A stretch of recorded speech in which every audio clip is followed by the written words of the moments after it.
של רפאל בן מרדכי בן נעמי, פני בת תמר, לעילוי נשמת של יהושע בן דידוי מימון.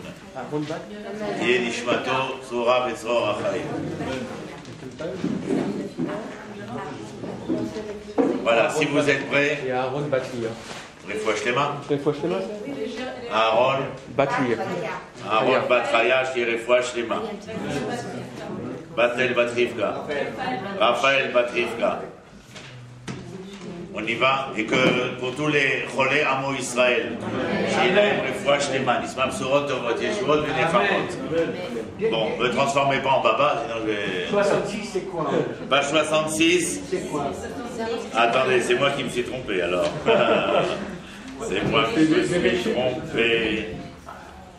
Akshnia, c'est pas 66. Excusez-moi. Je sais pas pourquoi c'était ouvert à 66. Alors, Shvi'it, dans Parashat Vayera, Aliyah Shvi'it, Ve'ele. Voilà, c'est page 42, excusez-moi. Arbaïm Veshtaïm, c'est la Parashat de Vayera. Le chapitre, c'est le Chavbet 22 et le verset, c'est numéro 1. Il falta? Il falta? Tov, Besséder. C'est pas important, après on coupe, on arrange, Besséder. Tov, Erev Tov. Bonsoir madame, mesdemoiselles, monsieur, Erev Tov, Virvotai, Virabotai. Et la dernière fois, pour ceux qui étaient là, mais ne vous inquiétez pas pour ceux qui n'étaient point là, et nous allons continuer à parler de l'hébreu, et toujours dans sa dimension, bien entendu, de celui qui va être à l'origine, dans l'ontologie même de la naissance de ce peuple en devenir. Alors oui, nous avions vu énormément de belles choses, nous allons en voir d'autres. Cette fois-ci, j'ai choisi un sujet qui est très important, parce qu'il est souvent cité, mais qui recèle énormément de secrets importants pour ce que nous pourrions appeler la dimension hébraïque, mais je l'ai appelé sur les publicités, puisqu'on me demande de changer, l'identité nationale. Alors, Azéout Aléoumit est aujourd'hui un sujet énormément à la une de la presse internationale, qu'elle soit suédoise, française ou d'autres horizons, mais qui en tout cas ne se départit guère des nécessités des nécessités les plus intrinsèques qui sont les nôtres dans notre existence ici en Israël. Alors, le chapitre, c'est le chapitre de la ligature d'Yitzhak, ou plutôt la ligature d'Yitzhak, l'épreuve d'Abraham. Et bien entendu, c'est avec une intention ni insidieuse ni pernicieuse que je me permets ou que je m'octroie le droit d'intituler ceci la ligature ou l'épreuve d'Abraham, la ligature d'Yitzhak, et non pas tel qu'on le dénomme d'habitude, malencontreusement ou malentendement, le sacrifice d'Yitzhak. Il n'y a pas eu de sacrifice, on n'a jamais peut-être véritablement demandé, peut-être, est-ce dans les relents de la phraséologie tanachique que nous pouvons entendre, qu'en vérité, Abraham n'a jamais été quémandé pour sacrifier son enfant.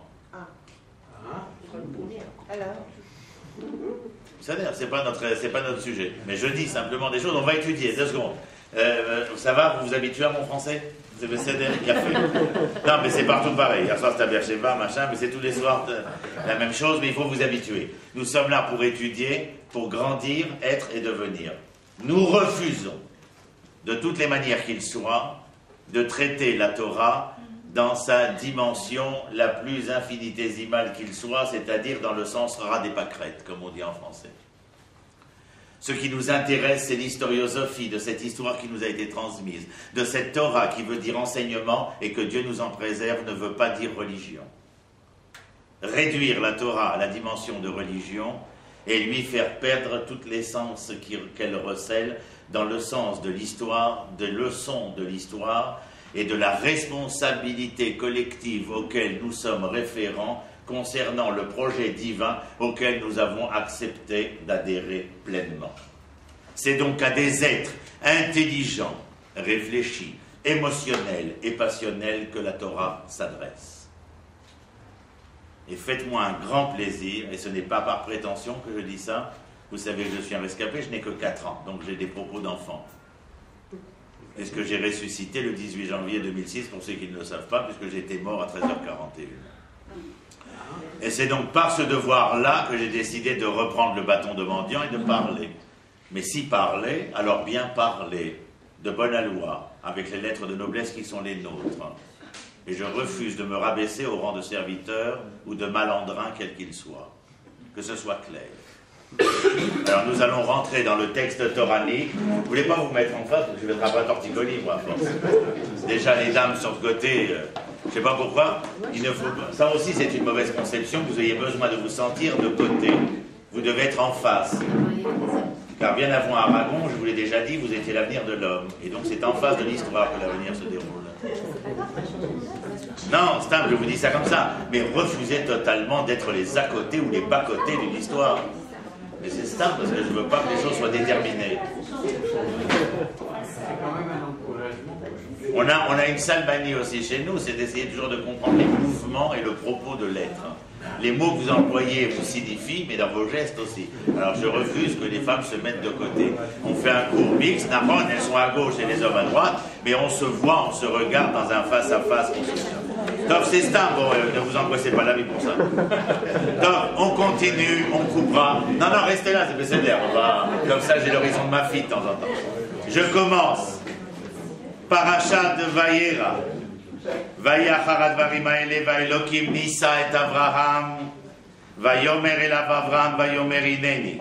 Nous sommes à la recherche de l'être précurseur de cette nation en devenir, celui qui, après ce que nous avons étudié le mois dernier, l'échec de Adam et de Chava, lorsqu'il s'enfuit du devant les regards de l'Éternel, en voulant se cacher derrière un arbre, comme s'il pouvait-il penser que l'Éternel, dans sa question qui allait être la sienne, Ayeka, il était seulement question d'un où es-tu géographique, que nenni mon ami, il était question de où en es-tu dans l'être qui se cache de moi.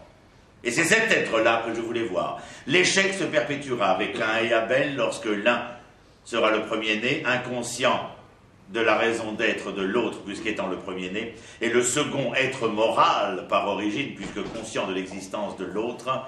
Le second moral aurait dû enseigner quand le premier inconscient aurait dû prêter l'oreille. Ni l'un prêtera l'oreille, ni l'autre n'enseignera. Il sera question d'un dialogue de sourds, où dans ce dialogue de sourds, les êtres seront muets. Muet en hébreu, c'est ilem, c'est-à-dire muet, mais ilem en hébreu est la même racine que alimut, la violence. Et là où il y a muetterie de l'expression, il y a violence du corps, et d'où l'histoire commencera par un fratricide. Vous me suivez? On suit bien l'aise. Et donc l'histoire commence par une fuite et un meurtre, où toute la problématique de la dimension de l'être est dans la recherche de la fraternité qui compose l'homme. Mais c'est une autre histoire quand je reviendrai, parce que Shlomo est avide que je revienne. C'est grâce à lui si nous sommes là ce soir, et à Hervé. C'est grâce à ces deux messieurs qui toujours organisent et ont décidé de m'aider à revivre, à ressusciter. Et puis vous aussi quand vous êtes là, mais même ceux qui ne sont pas là. Lorsqu'un texte commence, habituez-vous, il y a des clés pour entrer dans le texte. Tout le monde ne rentre pas dans le texte. Tout le monde lit le texte, oui. Comme des bavards de l'existence, il y en a beaucoup. Des êtres capables de ne pas être bavards, ou dans leur bavardage, seraient capables d'exprimer un tant soit peu ce qu'ils sont et ce qu'ils ressentent dans leur fort intérieur, il n'y en a pas toujours énormément. Le texte commence par Vayehi. Vayehi, c'est certaines fois l'ouverture textuelle, quelquefois c'est une autre formule qui est, si ce n'est pas Vayehi, c'est laquelle? Veaya, Veaya. Et donc nous sommes confrontés à un verbe être conjugué ou au passé ou au futur. Je vous rappelle dans une première parenthèse que le verbe être est inconjugable au présent. Vous allez me dire pourquoi? Il n'y a pas de verbe être au présent. Point, je ferme la parenthèse, question en suspens auquel nous essaierons de répondre. Si je l'oublie, vous me le rappellerez. Je continue. Donc, le verbe être ici est soit vayehi veaya, mais c'est yehi au futur, il sera, ou aya, il était. Vous êtes bien d'accord avec moi? Mais La grammaire hébraïque est venue rajouter un vav, qui en français est un ET, conjonction de coordination comme le méoué, donc en ika, ce qui n'est pas le cas ici, puisqu'elle ne coordonne rien, mais par contre converse la terminologie verbale. C'est-à-dire que le vav est un vav convertif. Qu'est-ce à dire? Le vav convertif, c'est transformer donc le futur dans un autre temps, et le haya passé dans un autre temps. Intéressant, me direz-vous? Bien sûr, mon cher. Nous retrouvons ça dans le Yalkut Shimoni, un des midrash écrit à l'époque post-Second Temple, et qui viendra nous dire que lorsqu'un texte commence par Vayehi, attends-toi à consulter dans le reste des propos des moments soit tragiques, soit dramatiques. Lorsqu'un texte commence par Veaya, attends-toi à rencontrer des propos qui seront allègres, prometteurs, optimistes. Vous me suivez? C'est intéressant. Mais moi, et les autres, nous nous posons la question. Pourquoi le Vayehi? Ah non, ça c'est une erreur phénoménale. Le téléphone sonnant, c'est une erreur phénoménale. Le Vayehi, c'est transformer le futur en passé, puisqu'il y a un vav conjonction conversible. Et le Veaya, transformer le passé en futur. Alors c'est totalement étonnant. Pourquoi le premier serait tellement désespérant alors que le premier serait porteur de tellement d'espoir? Nos sages nous répondent, ceux qui ne voient dans leur futur que le passé sont désespérants. Exemple, mes parents, mes grands-parents, depuis qu'ils avaient quitté l'Afrique qui était au nord, eh bien, avaient toujours ce leitmotiv singulier dans la bouche, Yachasra. C'est-à-dire que leur futur ne se voyait, ne s'entrevoyait, ne se percevait que dans l'hier, langage de désespoir. Par contre, le Veaya, qui est un passé, ou le Vav, le converti vers le futur, c'est ceux capables de tirer les leçons du passé pour révéler leur avenir, et donc langage d'espoir. Vous avez compris? Donc là, lorsque nous arrivons ici, Vayehi, sachez que l'ensemble de ces explications viennent bâtir la dimension de l'être hébreu que nous attendons. Nous ne sommes pas dans des passages ou dans le livre de Bereshit simplement par hasard pour des petits contes de soirée auprès d'une cheminée. Il s'agit ici à travers le conte C-O-N-T-E-S et le décompte avec M-P-T-E-S des patriarches et des matriarches et des divers événements qui vont être bien souvent les vicissitudes de l'existence de l'être humain. Il ne s'agit pas ni plus ni moins que de venir découvrir la bâtisse de ce qui va devenir la nation d'Israël, sans passer par les petits éléments indivisibles de l'existence humaine. Je ne pourrai jamais comprendre la complexité de la bâtisse tout entière. Et c'est au travers ces méandres-là que nous comprendrons mieux, dans les mois, ou dans les années, ou dans les siècles à venir, ce que sont les Hébreux.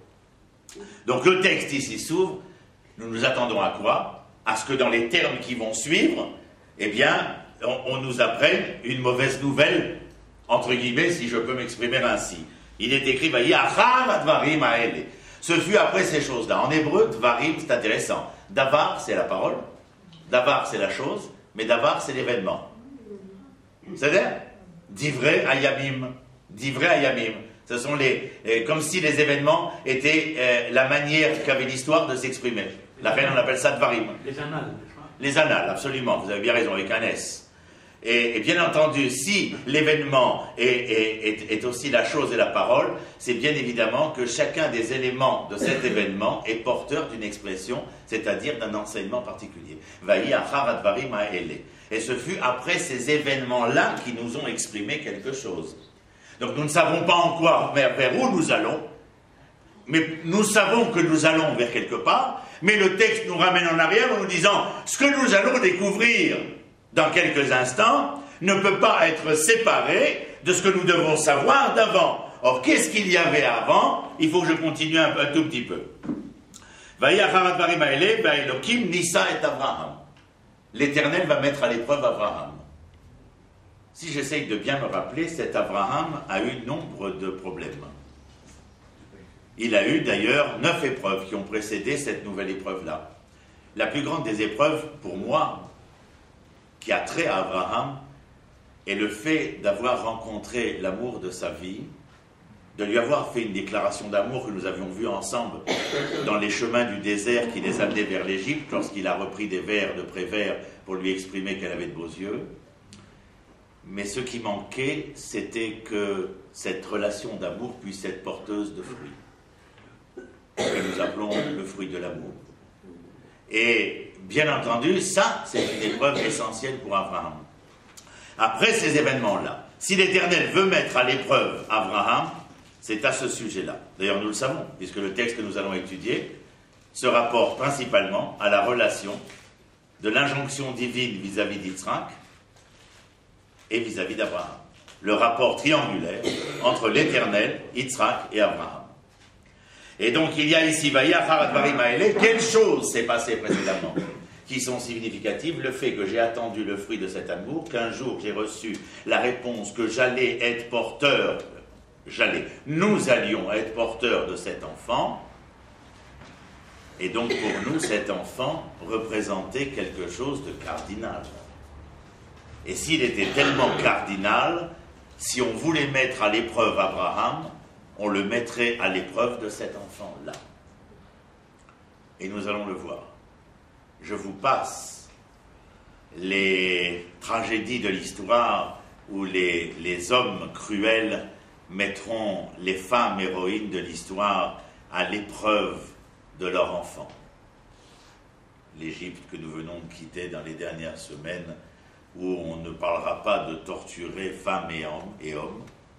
D'ailleurs, les femmes et les hommes divorcent parce que les enfants sont remis en question, la viabilité de ces enfants.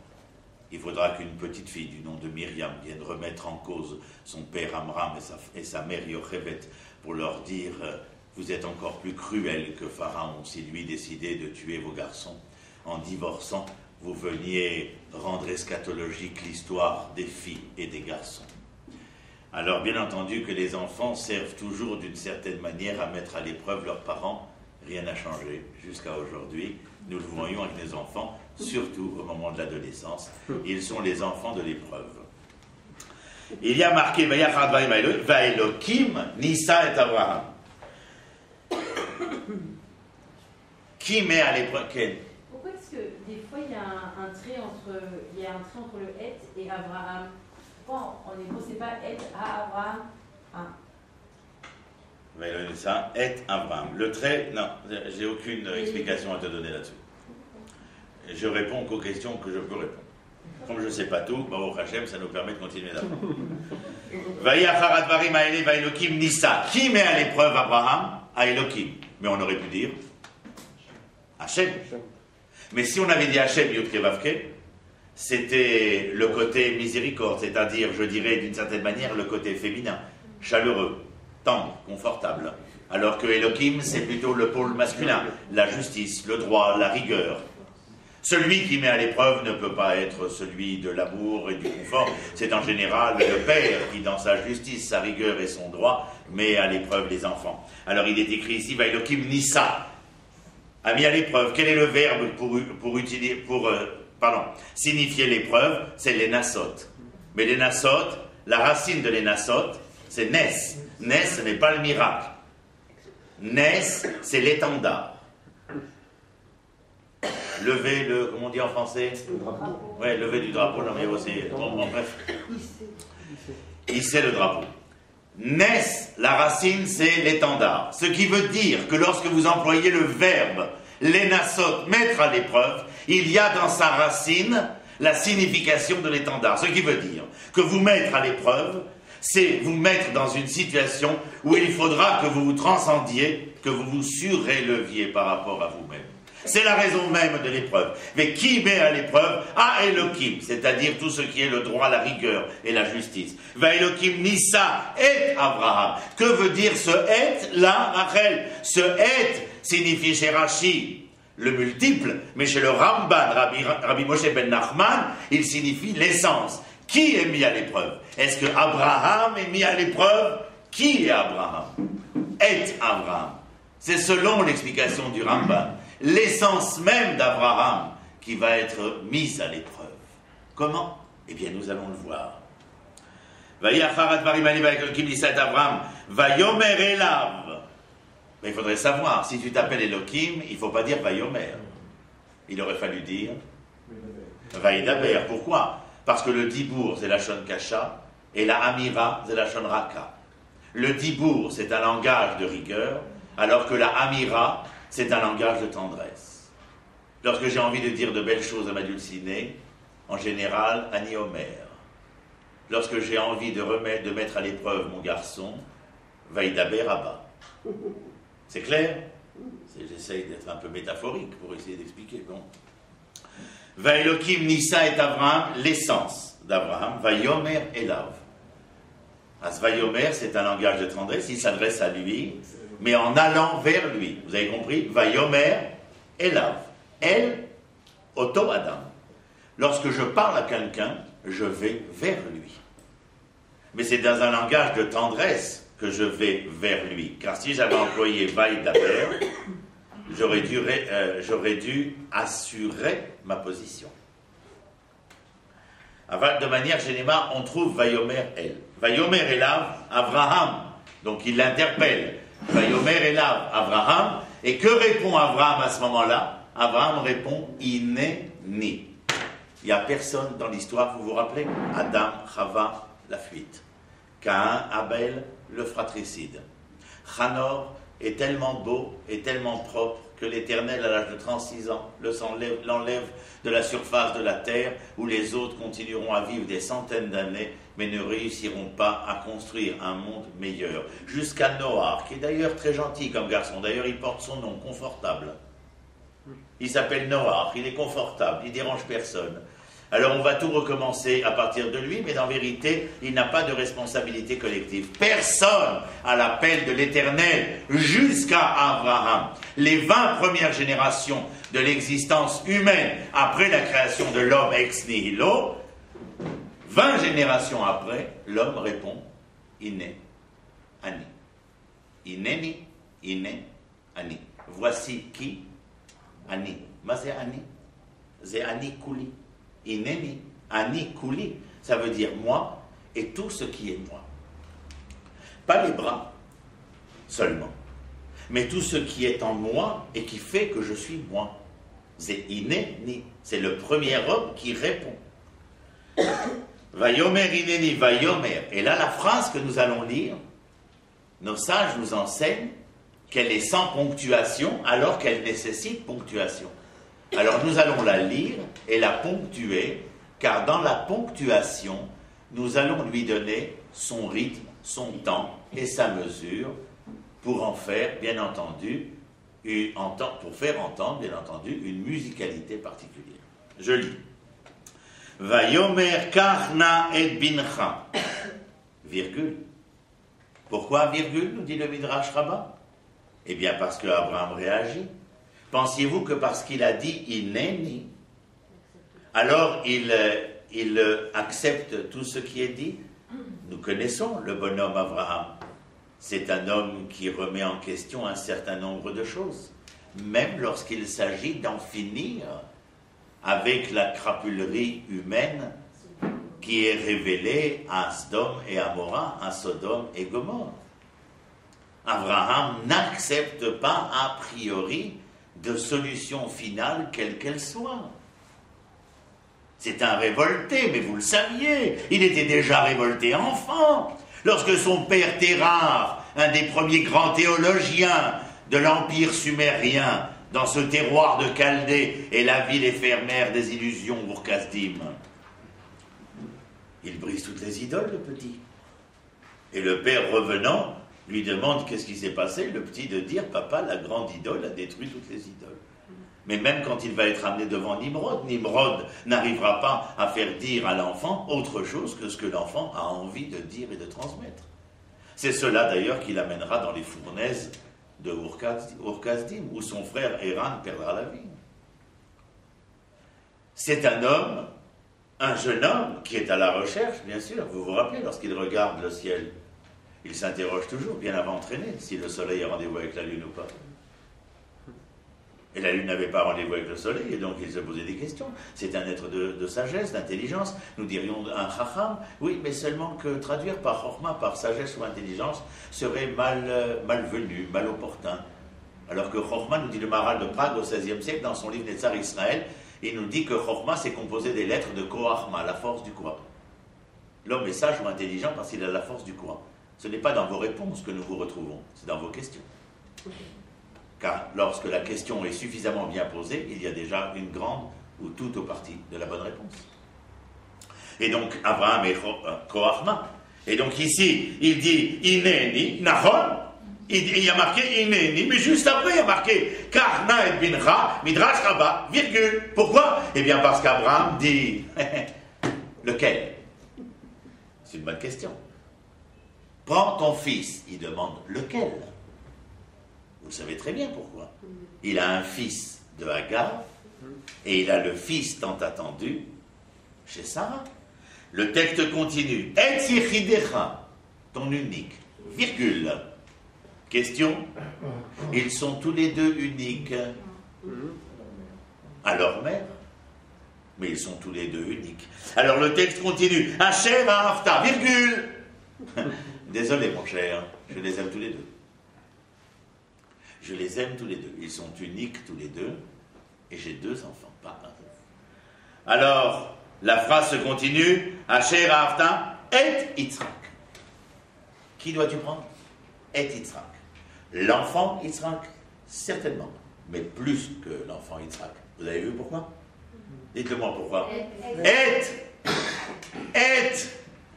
C'est dans tout ce que représente Yitzhak que je viens t'ôter l'essence d'Yitzhak. Qu'est-ce que je t'avais promis?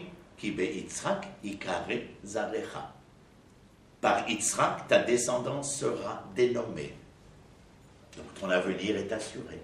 Vous vous rappelez? Là où j'habite, juste en face de chez moi, dans cette plaine de Mamré magnifique, tu te rappelles, Moshe? C'est là qu'Abraham réside, c'est là que l'Éternel se dévoile, c'est là qu'il dit « Je ferai de toi une grande nation, et puis cette terre te sera offerte en héritage, en véritable union de mariage. » Et tout d'un coup, mais qui va donc être le peuple? Lui pensait au tout début, vous vous rappelez, que c'était Eliezer, son serviteur, qui allait devenir le successeur. Que nenni, ce n'est pas vrai.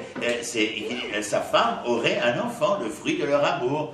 Et bien tout d'un coup, cet enfant, par qui la descendance devait se faire, comme disait notre maître Manitou, les engendrements existaient, eh bien étaient remis en question, et donc, qu'est-ce qui me restait? Alors il lui dit, Et Yitzhak. Et qu'est-ce qu'il lui dit là? Lech lecha el eretz Amoria. Vous vous rappelez? Peut-être je vous l'avais dit à vous, je ne sais plus à qui je l'ai dit d'ailleurs, mais on va le dire quand même.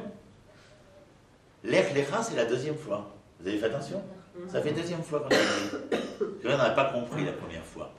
Alors, on n'a pas compris la première fois, on répète la 2e fois. Est-ce que c'est le même Lech lecha? Oui, c'est la même manière de Lech lecha. C'est dans l'art que les choses changent. Puisque dans tout événement, il y a l'art et la manière, bien entendu. Donc si nous allons parler du premier Lech lecha, alors nous allons dire, écoutez bien, c'est un raisonnement, il faut le suivre, il n'est pas de moi je suis de toute façon que le conduit. L'eau qui coule dedans, c'est pas moi. Moi, je suis le conduit. Le rabbi Shmuel Misochachov écrit dans un livre qui s'appelle Shem Mishmuel, au 19e siècle. Il écrit ainsi. Lorsqu'il est écrit Lech lecha, tu ne peux pas traduire par « va pour toi ». Mais si on a dit que le « vayomer » est là, on parle en allant vers la personne, ça veut dire que le mise en chemin ici est lorsque Abraham se met en chemin vers qui? Vers qui? Non, Lech lecha. Ah oui, il n'y a personne d'autre ici. L'Éternel l'injoncte de quelque chose et lui dit, va, pas pour toi, va vers toi. Dans le premier Lech lecha, je reprends le raisonnement pour que nous puissions revenir à celui-ci, parce qu'il y a un raisonnement par graduation. Dans le premier Lech lecha, l'Éternel lui dit, Lech lecha, elle a arrêté sa chair arreka. Vous vous rappelez? va vers toi, vers la terre, je t'indiquerai. Je veux bien y aller, mais il faudrait que tu me dises exactement où c'est. Non, je ne te dirai pas. On va jouer à cache-cache un petit peu. Mais dans ce jeu de cache-cache, il y a l'homme et l'être qu'il doit devenir. Alors ça se passe comment? L'Éternel lui dit, plus tu seras capable, Abraham, de partir à la rencontre de l'être qui est en toi, c'est-à-dire de l'hébreu qui se cache dans l'être sumérien que tu étais, et plus la terre que je t'indiquerai se révélera dans un raisonnement inversement proportionnel. C'est-à-dire que plus tu seras capable, Abraham, de partir à la découverte de Abraham, celui qui doit devenir, et plus tu verras que la terre deviendra une évidence.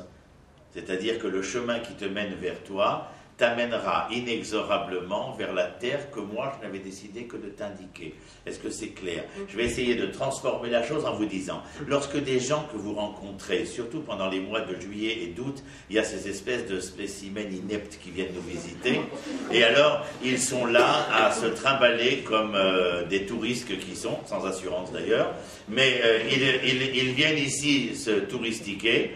Et lorsqu'ils arrivent, alors vous leur dites, alors, en général c'est les petits cousins, les amis, les gens qu'on aime bien comme ça.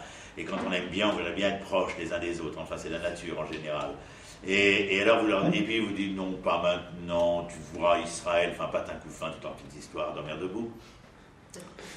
Eh bien alors sachez que lorsque vous avez étudié l'Erlecha, ce que eux n'ont pas fait, ou s'ils l'ont fait, c'est certainement avec un enseignement comme ça un peu bizarre. On parle de permis et d'interdits, on essaye d'éviter à l'individu une trop grande introspection, réflexion, analyse, remise en question. Le Tanakh, c'est pas tellement le livre qu'on voudrait étudier. Les Haggadot du Talmud, on les évite, on reste dans le discursif cartésien où on est enfermé dans les quatre coudées de la loi. Il y en a plein des comme ça marche très bien. Mais c'est comme disaient mes maîtres Léon Trotsky et Kamenev, c'était l'aboutissement des masses. J'ai changé, je suis arrivé chez Abraham. Je me suis mis en chemin vers moi-même. Et plus je me suis mis en chemin vers moi-même, et plus la terre s'est révélée à moi. Mais vous, lorsque vous les rencontrerez, vous leur direz, ne me dis pas que Israël pour l'instant, c'est pas le moment, c'est loin, c'est pas possible.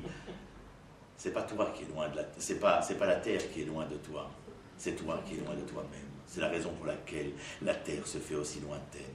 Est-ce que la femme qui accompagne ma vie accepterait un tant soit peu, un seul moment, d'être auprès de moi si elle rencontrait en face d'elle quelqu'un qui ne se connaît point? Elle a épousé un homme qui était cet homme-là pour ce qu'il était et non pas pour ce qu'il deviendrait. Et si jamais il s'ignorait, comment pourrait-elle se révéler, elle aussi, en tant que dulcinée? C'est dans l'essence des accouplements et des conjugaisons des verbes de l'histoire, à la lumière des couleurs de la parole de l'Éternel. Voilà.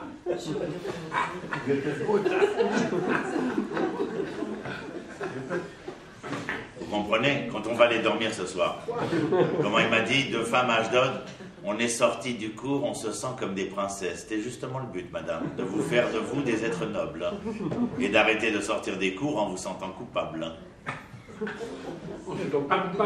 La seule culpabilité que vous puissiez avoir, c'est d'avoir mal étudié. Et mal étudié, ça a été de mal vous qualifier, de mal vous reconnaître, de mal vous considérer. Vous êtes oui intelligent, oui réfléchi, oui émotif, oui exceptionnel. Et c'est la raison pour laquelle Rabbi Shimon Bar Yochai, dans le traité de Shabbat, explique dans le Talmud de Babylone que vous êtes Bnei Israël ke Bnei Melachim. Les enfants d'Israël sont des enfants de rois. Oui, nous sommes des princes et des princesses. Accordez-nous de faire valoir nos lettres de noblesse et arrêtez de nous considérer comme des imberbes de l'intelligence.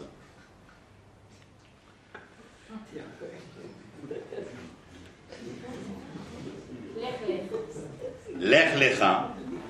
Donc vous avez compris le raisonnement de l'Erlecha. Donc le premier l'Erlecha, la première mise en marche, c'est pour ça qu'on n'est jamais beaucoup dans les cours. Mais c'est pour ça que l'histoire avance très doucement. C'est parce qu'on a appris à conjuguer aux individus le verbe avoir en pensant qu'il serait. Mais certains ont décidé de conjuguer les verbes être pour avoir. Le premier, c'est eux-mêmes. C'est totalement différent. Mais comme l'histoire ne se fait pas, je le disais tout à l'heure à Hervé, Quand mon grand-père me racontait ce qu'était la France à l'époque où il a été démobilisé en tant qu'officier français et recherché comme juif, ils étaient quoi? Des manouchians, des communistes, des uns et des autres, comme l'écrira Lelouch, quelques-uns, quelques autres. Et quand la masse complètement abrutie de la population humaine acceptera de rester l'objet de son histoire, alors que l'histoire lui proposait de devenir le sujet de son histoire. Vous pensez que c'était les Français? Pas seulement. Et un cinquième sont sortis. Ça, c'est la pensée optimiste de Rachim. Rabbi Akiva dit 1 sur 50 sont sortis. Parce que lui était beaucoup plus pessimiste. Qu'ont fait les 4 autres cinquièmes que Marat traitait de Psachim dans le Talmud de Babylone? La 6e année, lorsqu'un esclave hébreu a fini sa sous-traitance pour avoir volé ou spolié la société, eh bien la 7e année, on l'amène sur les frontaux de la porte et devant la mezouza, on lui dit: voilà, mon cher, vous devenez libre, vous avez la possibilité de redevenir le sujet de votre histoire, et lui de dire: Ve'afti et Adoni, non, j'aime mon maître. Alors on lui poinçonne l'oreille, et au XXe siècle, vous remarquez combien d'hommes voulaient se prosterner devant l'être objet. Vous comprenez de quoi nous parlons? 4/5e, comme disait mon maître André Neher, Rav et professeur. Comme disait mon maître, Rav et professeur Yehuda Léon Ashkenazi. Comme disait mon maître, le Rav Tzvi Yehuda Cohen Cook, Zecher Tzadik Libracha. On vous sortait des camps de concentration de Memphis et de Luxor, et vous aviez la chutzpah, le culot de répondre Ve'afti et Adoni. Que voulez-vous? Nous n'avons jamais, l'Éternel ne nous a assuré que c'est par le nombre que nous pourrions entreprendre la rédemption ou vivre et nous révéler à la rédemption. Autre parenthèse, je m'excuse, des fois je fais des déviations, et ça me prend comme ça, et comme de toute façon quand je suis rentré, je dis la Adam Mahelev ou la Shem Lachon, à chaque fois que je commence un cours, c'est-à-dire que tout ce que j'ai pensé dans mon cœur, c'est seulement Dieu qui mettra sur ma langue ce qu'il a à dire, ça vient du Michelet de Shlomo Ameler, donc je n'ai pas de prétention à vous dire que je sais quelque chose. Je suis le tuyau. Hier, je donnais cours à mes étudiantes à Jérusalem, étudiantes en licence et tout, des filles très bien.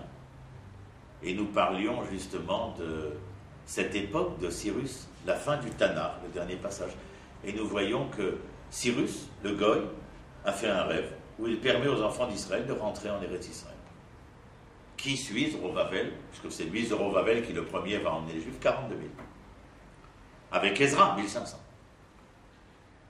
Et tous les autres, les sages, les grands religieux, les grands yeshivot, où sont-ils? Ils n'ont pas suivi ni Zorovavel, ni Ezra, ni Néhémia. Mais l'histoire s'est faite. Qui plus est dans ce que j'ai présenté à travers le traité de Megillah, page 14, recto, sur le Talmud de Babylone, et les écrits du Rambam, et de nos chers grands chachamim algériens, le Ribash et le Rashbatz, Rabbi Yitzhak Bar Sheshet et le Rabbi Shimon ben Semar Duran, qui ont écrit à tel point que le Nes était à Babel, mais que le Hikar à Nes était pour Eretz Israël. Qui va comprendre le Hikar de Eretz Israël? 42 000 avec Zorovavel, 1500 avec Ezra et Néhémia. C'est d'accord. Quels vont être les descendants de Ezra et de Néhémia et de Zorovavel, ceux qui sont montés, comme dit la Gemara, des couples mixtes et des gens pas très très bien. Bien, vous le savez, les descendants de ces gens-là sont les Tanaïm, les auteurs de la Mishnah, et les Amoraïm, les auteurs de la Gemara. La force d'Eretz Israël, Eretz Zabat Halavut Vash, je l'ai déjà écrit, je le répète à chaque fois, Zabat Halavut Vash, notre maître Rav Tzvi Yehuda nous disait, Zabat Halav, la terre où coule le lait venant du sang, et le miel venant de l'abeille, pour lui.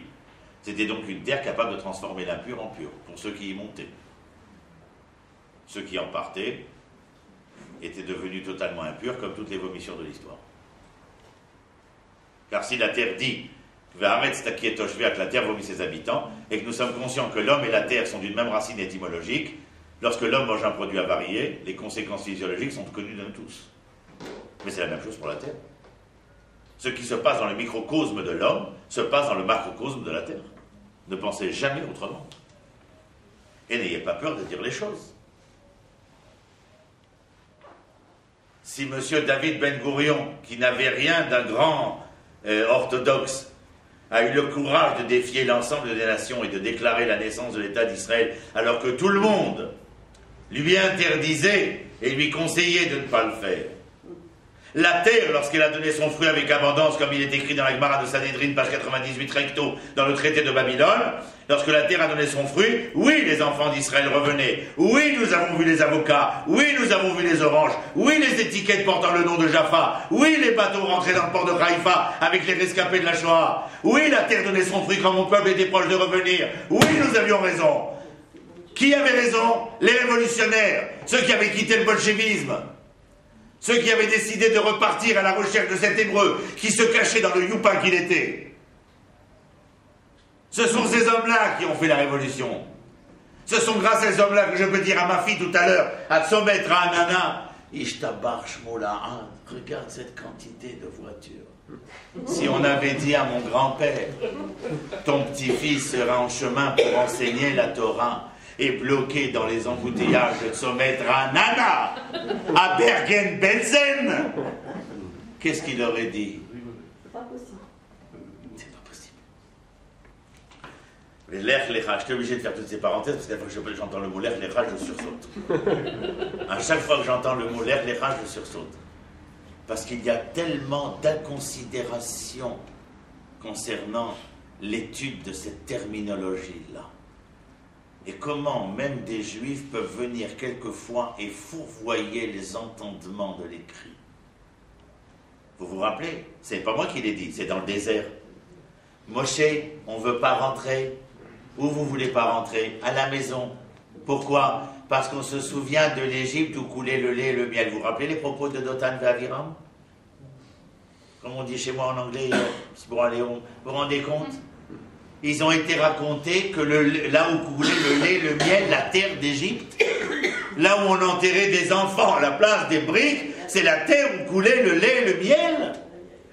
Alors, sans vous parler, bien sûr, des marmites de viande et de poissons que nous mangions gratuitement en terre d'Égypte. Vous vous rendez compte jusqu'où ça peut aller, la falsification? Deuxième l'Ech Lecha. Bon, je m'arrête là parce que sinon